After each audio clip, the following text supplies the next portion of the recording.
कभी कभी कुछ कहानियां गानों की तरह होती है, धीरे धीरे दिल में उतरती हैं। मेरी कहानी भी कुछ वैसी ही थी। एक अधूरी धुन जिसे कृष कपूर ने पूरा कर दिया। कृष कपूर की तुलना के साथ साथ ही मैं वानी हूं, एक लिरिसिस्ट जो सिर्फ अल्फाज लिखती थी। पर जब कृष से मिली तो पहली बार किसी ने मेरे अल्फाजों को जीना शुरू किया। वो एक सिंगर था, मगर सिर्फ गायक नहीं, उसकी आवाज में एक बेचैनी थी, जैसे हर सुर के पीछे कोई अधूरी चीख छुपी हो। पहली बार उसे स्टेज पर देखा तो बस यही लगा कि ये लड़का सिर्फ गा नहीं रहा, किसी को पुकार रहा है, और शायद वो किसी मैं थी। ये हम मिले, टकराए और फिर किसी अधूरे गाने जैसे एक हो गए। मैं उसके गानों की कहानी बनी और वो मेरे अल्फाजों की रूह। वानी, तुम्हारे लिखे हर लफ्ज में मैं खुद को ढूंढता हूं। ये कृष का फेम बढ़ता है, ऑटोग्राफ देता है, भीड़ से घिरा है, पानी दूर खड़ी है। पर जैसे जैसे उसका करियर उड़ान भरने लगा, हम पीछे छूटते गए। भीड़, शोहरत और फैंस के शोर में हमारी खामोशियां दबने लगी और फिर मेरी यादें ही मुझसे रूठ गई। डॉक्टर ने कहा अर्ली अल्जाइमर्स।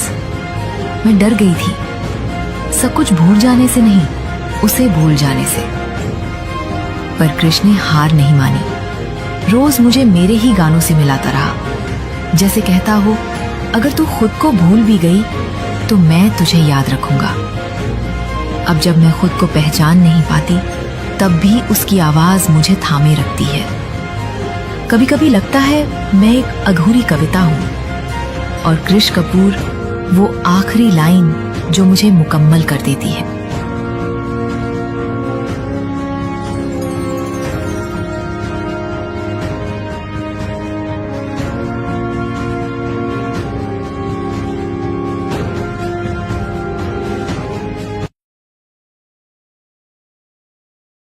फिल्म की शुरुआत वाणी से होती है, जो कोर्ट मैरिज करने जा रही होती है। वो अपने मंगेतर महेश का इंतजार कर रही होती है। तभी महेश का फोन आता है। वो बताता है कि वो अब किसी दूसरे देश में शिफ्ट हो रहा है और वाणी से शादी नहीं कर सकता क्योंकि उसे किसी और से प्यार हो गया है। ये सुनकर वाणी पूरी तरह टूट जाती है। इसके बाद कहानी 6 महीने आगे बढ़ती है। अब भी वाणी उस घटना को भूल नहीं पाई है। हालांकि उसका परिवार उसे खुश रखने की पूरी कोशिश करता है। एक दिन उसके पिता उसे एक जॉब इंटरव्यू के लिए छोड़ते हैं। यहाँ पता चलता है कि वाणी अक्सर छोटी छोटी बातें भूल जाती है। इंटरव्यू के दौरान वो अपनी डायरी वही भूल जाती है। वाणी को गाने लिखने का बहुत शौक है। वो ऑफिस में इंटरव्यू देती है और उसे नौकरी मिल जाती है। जब वो बाहर आती है तो उसकी मुलाकात कृष से होती है, जिसके पास उसकी डायरी होती है। कृष उसे डायरी लौटाता है और फिर उसी ऑफिस के अंदर चला जाता है, जहाँ वह एक कर्मचारी को पीटना शुरू कर देता है। दरअसल कृष एक गायक है और वो व्यक्ति जिसने उसके गाने की बहुत खराब समीक्षा लिखी थी, उसी ऑफिस में काम करता है। ये एक म्यूजिक क्रिटिक का ऑफिस होता है। कृष वाणी से कहता है कि वो बहुत अच्छा लिखती है। बाद में उसका अपने दोस्तों से झगड़ा हो जाता है क्योंकि वह अपने म्यूजिक ग्रुप का लीड सिंगर है और चाहता है कि उसके नाम का जिक्र सबसे पहले हो। इस बात पर बहस होती है और उसके सारे दोस्त उसे छोड़ देते हैं, सिवाय एक दोस्त के। वो दोस्त उसे बताता है कि उन्हें एक बड़े सिंगर के साथ कोलैबोरेशन का ऑफर मिला है, जो उनके लिए एक बहुत बड़ा मौका हो सकता है। कृष इस मौके के लिए मान जाता है और उस सिंगर से मिलने जाता है, लेकिन वो सिंगर कुछ और उम्मीद कर रहा होता है।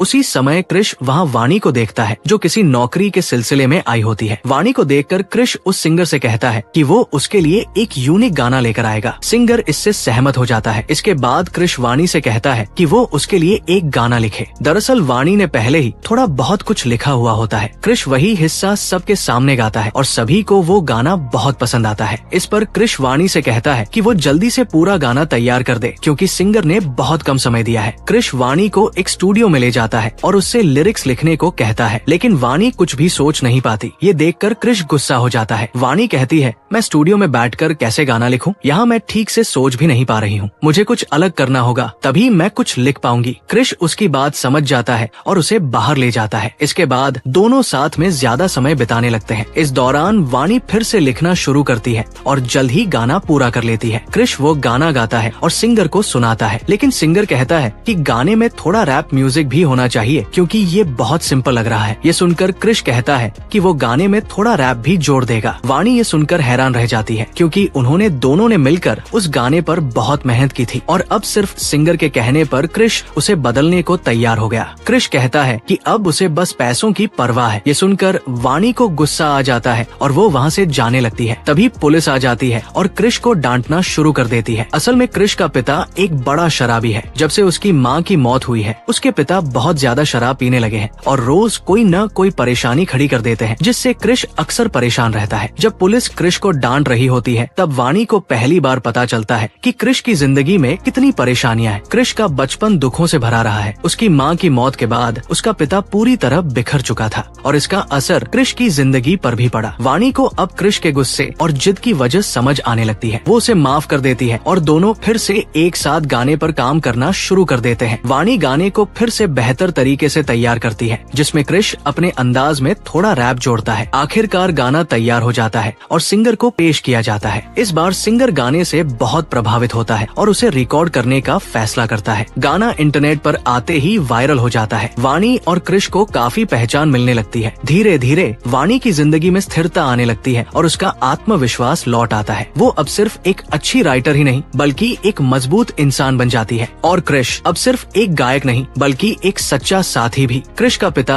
बहुत ज्यादा शराब पीने लगा है और रोज कोई न कोई परेशानी खड़ी कर देता है जिस कारण अक्सर पुलिस को बुलाना पड़ता है। पुलिस क्रिश को चेतावनी देती है कि वो अपने पिता को संभाले। क्रिश अपने पिता के व्यवहार से बेहद परेशान हो चुका होता है। वो उन्हें बहुत सारे पैसे देता है और कहता है कि कहीं और जाकर पी लिया करो। क्रिश को इतना गुस्से में देखकर वाणी उसे समझाने की कोशिश करती है। वो कहती है कि शुरू में उसे लगा था कि क्रिश ये सब सिर्फ पैसों के लिए कर रहा है लेकिन अब वो उसकी परेशानियों को समझने लगी है। वाणी उसे बताती है कि कुछ समय पहले उसकी शादी होने वाली थी लेकिन उसके मंगेतर ने शादी के दिन ही रिश्ता तोड़ दिया था। उस घटना के बाद से वो कुछ भी नहीं लिख पा रही थी लेकिन जब से क्रिश उसकी जिंदगी में आया उसने दोबारा लिखना शुरू कर दिया। वाणी क्रिश को हिम्मत न हारने की सलाह देती है और कहती है कि उसे अपने सपनों को पूरा करने की पूरी कोशिश करनी चाहिए। इसके बाद क्रिश और वाणी मिलकर क्रिश के पिता को एक रिहैब सेंटर ले जाते हैं लेकिन वहाँ की फीस बहुत ज्यादा होती है इसलिए क्रिश अपने गाने के सारे राइट्स बेच देता है ताकि रिहैब का खर्चा उठा सके। इसके बाद क्रिश के पास उस गाने के कोई अधिकार नहीं बचते। क्रिश बहुत दुखी हो जाता है क्योंकि वाणी और उसके बीच जो गाने की डील थी वो अब पूरी हो चुकी है। उसे लगता है कि शायद अब वे कभी दोबारा न मिल सके। ये सोचकर वाणी भी बहुत उदास हो जाती है। अगले दिन वे दोनों उस सिंगर के कॉन्सर्ट के टिकट लेते हैं और साथ में वहाँ जाते हैं। वहाँ मौजूद माहौल और संगीत के बीच वे दोनों महसूस करते हैं कि अब उनके बीच सिर्फ काम का रिश्ता नहीं बल्कि कुछ और भी है। वे एक दूसरे को किस करते हैं और उनके बीच नजदीकियां बढ़ जाती है। वाणी क्रिश से कहती है कि एक दिन वो जरूर एक बड़ा रॉक स्टार बनेगा। इस पर क्रिश भावुक हो जाता है और बताता है कि उसकी जिंदगी में जो भी आया सबने उसे छोड़ दिया, यहाँ तक कि उसके दोस्त भी। उसने खुद उनसे झगड़ा किया था और वे उसे छोड़कर चले गए थे। वाणी उससे सवाल करती है कि क्या गलती सिर्फ दोस्तों की थी या फिर कहीं न कहीं उसकी भी। ये सुनकर क्रिश को अपनी गलतियों का एहसास होता है और वह अपने पुराने दोस्तों के पास लौट जाता है। उसके दोस्त उसे देखकर बहुत खुश होते हैं और वे फिर से साथ मिलकर म्यूजिक बनाना शुरू कर देते हैं। वाणी उनके लिए एक और गाना लिखती है जिसे क्रिश गाता है। वो गाना खूब लोकप्रिय होता है और उसे सोशल मीडिया पर बहुत अच्छे व्यूज और तारीफें मिलती है। इससे क्रिश को काफी प्रसिद्धि मिलती है। इसी दौरान वाणी का परिवार उसके और क्रिश के रिश्ते के बारे में जान जाता है। उसकी माँ बहुत चिंतित हो जाती है क्योंकि उसका मानना है कि क्रिश जैसे लड़के कभी किसी से शादी नहीं करते। वो नहीं चाहती कि वाणी फिर से उसी दर्द से गुजरे जिससे वो पहले गुजर चुकी है। जब वाणी अपनी माँ से ये सब सुनती है तो वो बेहोश हो जाती है। उसे तुरंत अस्पताल ले जाया जाता है लेकिन सभी रिपोर्ट्स नॉर्मल आती है। डॉक्टर सुझाव देते हैं कि वाणी को एक न्यूरोसर्जन को दिखाना चाहिए। वाणी की माँ क्रिश से साफ साफ कहती है कि अगर वो वाणी से सच में शादी करना चाहता है तभी उनके रिश्ते को आगे बढ़ाना चाहिए। वो नहीं चाहती कि वाणी एक बार फिर उसी टूटन से गुजरे जैसी पहले हो चुकी है। ये सुनकर क्रिश वाणी से कहता है कि वो उससे शादी करेगा लेकिन वाणी जवाब देती है कि क्रिश का करियर अभी बस शुरू हुआ है और उसे अभी बहुत कुछ पाना है, इसलिए उन्हें इतनी जल्दी शादी का फैसला नहीं लेना चाहिए। क्रिश उसकी बात से सहमत हो जाता है। इसके बाद वाणी न्यूरोसर्जन के पास जाती है और कुछ टेस्ट करवाती है। डॉक्टर उसे एक तारीख याद रखने को कहते हैं। थोड़ी देर बाद जब वही तारीख फिर से पूछी जाती है तो वाणी उसे याद नहीं रख पाती। डॉक्टर आगे जांच करता है और उसे पता चलता है कि वाणी धीरे धीरे धीरे बहुत सारी चीजें भूलती जा रही है। वो वाणी को बताता है कि उसे अल्जाइमर की बीमारी है और धीरे धीरे वो सब कुछ भूल जाएगी, यहाँ तक कि अपनी पहचान भी। ये सुनकर वाणी सदमे में आ जाती है। वो समझ नहीं पाती कि क्या करे या कहाँ से शुरुआत करे। डॉक्टर उसे सलाह देता है कि वो अपने परिवार को सच्चाई बता दे, लेकिन वाणी ऐसा नहीं करना चाहती क्योंकि वो उन्हें परेशान नहीं करना चाहती, इसलिए वो चुप रह जाती है। इसके बाद जब वाणी घर लौट रही होती है तभी क्रिश उससे मिलने आता है। वो काफी परेशान नजर आता है क्योंकि वाणी उसके कॉल्स का जवाब नहीं दे रही थी। क्रिश वाणी को बताता है कि उनके गाने को बहुत सारे व्यूज मिल रहे हैं और अब वो धीरे धीरे फेमस हो रहा है। उसे पूरा यकीन है कि अगर सब कुछ ऐसे ही चलता रहा तो एक दिन वो बड़ा रॉक स्टार बन जाएगा। वाणी ये सब सुनकर कुछ नहीं कहती, वो बस चुपचाप क्रिश को देखती रहती है क्योंकि वो नहीं चाहती कि उसकी बीमारी या दुख क्रिश के करियर में कोई रुकावट बने। फिर क्रिश बताता है कि उसे अगले दिन एक कॉन्सर्ट के लिए दूसरे शहर जाना है। ये सुनकर वाणी उसके लिए बहुत खुश हो जाती है और मुस्कुरा देती है। अगले दिन वाणी जब ऑफिस जाती है तो उसे पता चलता है कि उसका नया बॉस कोई और नहीं बल्कि महेश है, वही व्यक्ति जिसने शादी के दिन उसे छोड़ दिया था। महेश को देखकर वाणी स्तब्ध रह जाती है।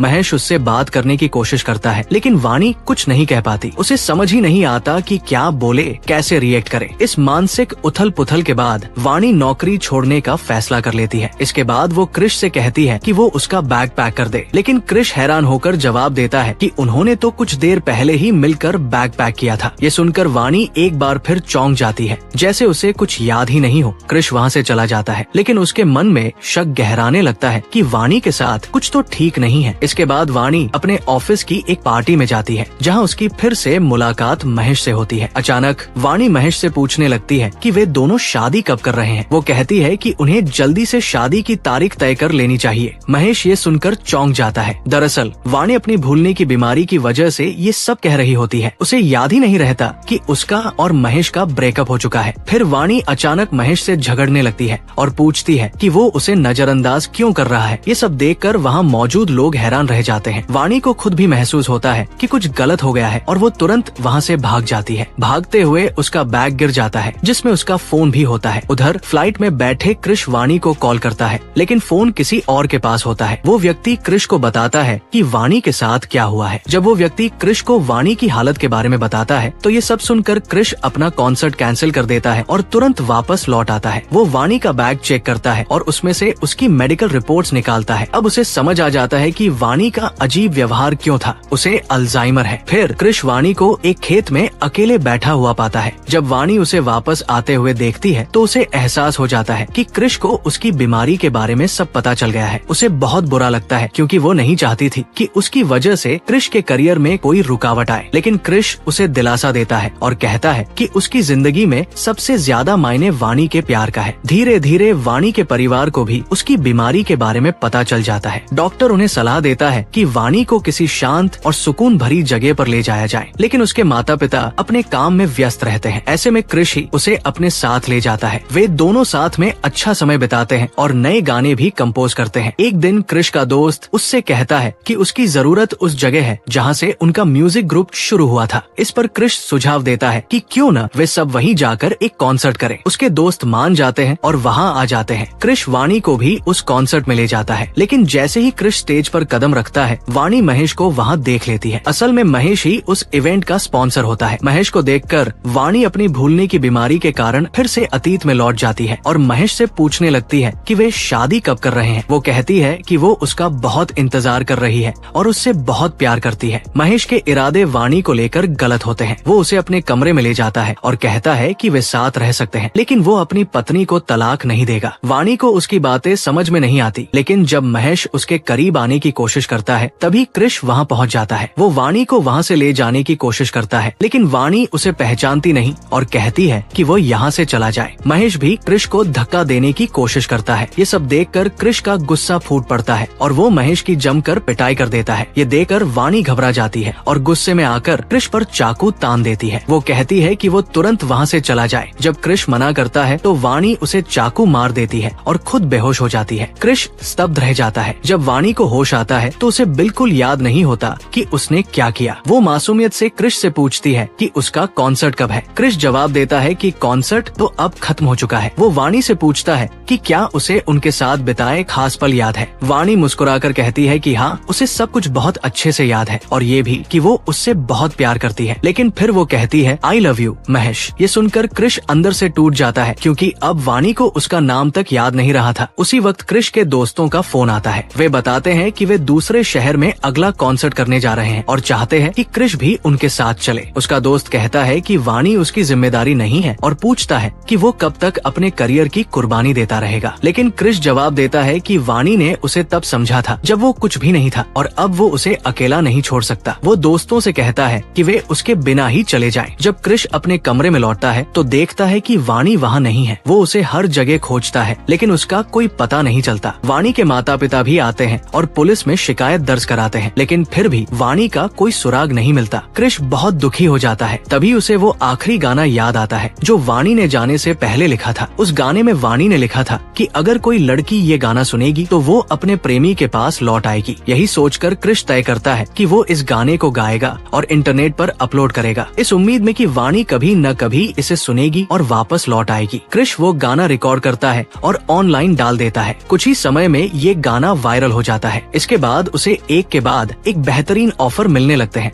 और वो धीरे धीरे एक बड़ा रॉक स्टार बन जाता है। उसके फैंस की तादाद तेजी से बढ़ने लगती है, लेकिन ये सब पाने के बावजूद क्रिश वाणी को बहुत याद करता है। उसके पास अब सब कुछ होता है, शोहरत, सफलता, पैसा, लेकिन वाणी नहीं होती। एक दिन क्रिश बैठा अपने गाने पर बनी रील्स देख रहा होता है। तभी उसकी नजर एक रील पर जाती है जिसमें एक लड़का गा रहा होता है और पीछे वाणी बैठी दिखाई देती है। जब वो चेक करता है तो पता चलता है कि ये रील मनाली में शूट हुई है। क्रिश बिना देर किए मनाली के लिए निकल पड़ता है और आखिरकार वो वाणी को ढूंढ निकालता है। हॉस्टल में रहने वाली एक महिला क्रिश से कहती है कि जब वाणी यहाँ आई थी तो उसने पूरे यकीन से कहा था कि एक दिन क्रिश उसे ढूंढते हुए जरूर आएगा, लेकिन उसे ये भी अंदाजा था कि जब तक वो आएगा तब तक शायद वो सब कुछ भूल चुकी होगी। इसलिए उसने क्रिश के लिए एक चिट्ठी लिखी थी। क्रिश वो चिट्ठी पढ़ता है। उसमें वाणी ने लिखा था कि उसे अपनी गलतियों का एहसास है। जिस दिन क्रिश अपने दोस्तों को छोड़ने गया था उसी दिन वाणी ने एक वीडियो देखा जिसमें उसने महेश से झगड़ा किया था और कैसे उसने गुस्से में आकर क्रिश को चाकू मार दिया था। ये देखकर वाणी को एहसास हुआ कि वो क्रिश को कितना दर्द दे रही है। उसे ये भी समझ आ गया कि अगर वो उसके साथ रहेगी तो क्रिश कभी अपने करियर में आगे नहीं बढ़ पाएगा, क्योंकि वो हमेशा उसकी चिंता में डूबा रहेगा। इसी वजह से उसने खुद ही दूरी बना ली। चिट्ठी पढ़ते हुए क्रिश की आंखें नम हो जाती है। फिर वो वाणी से मिलता है, लेकिन तब तक वाणी अपनी याददाश्त खो चुकी होती है, यहाँ तक कि उसे अपना नाम भी याद नहीं रहता। इसके बाद क्रिश उसी तरह वाणी से बात करना शुरू करता है जैसे वो पहले किया करता था, प्यार, धैर्य और भरोसे के साथ। शुरू में वाणी को कुछ याद नहीं आता, लेकिन जैसे जैसे वे साथ समय बिताते हैं उसकी यादें लौटने लगती है। फिर एक दिन वाणी को याद आ जाता है कि जिससे वो बात कर रही है वो क्रिश कपूर है और वो उससे बहुत प्यार करती है। ये सुनकर क्रिश भी भावुक हो जाता है। वे एक दूसरे को गले लगाते हैं, एक दूसरे को चूमते हैं और फिर क्रिश वाणी को अपने साथ घर ले आता है। इसी के साथ ये फिल्म यही खत्म हो जाती है। तो ये थी सायरा मूवी की कहानी। अगर आपको ये कहानी और मेरा सुनाने का तरीका पसंद आया हो तो वीडियो को लाइक करें, कमेंट करें, शेयर करें और चैनल को सब्सक्राइब करना ना भूलें।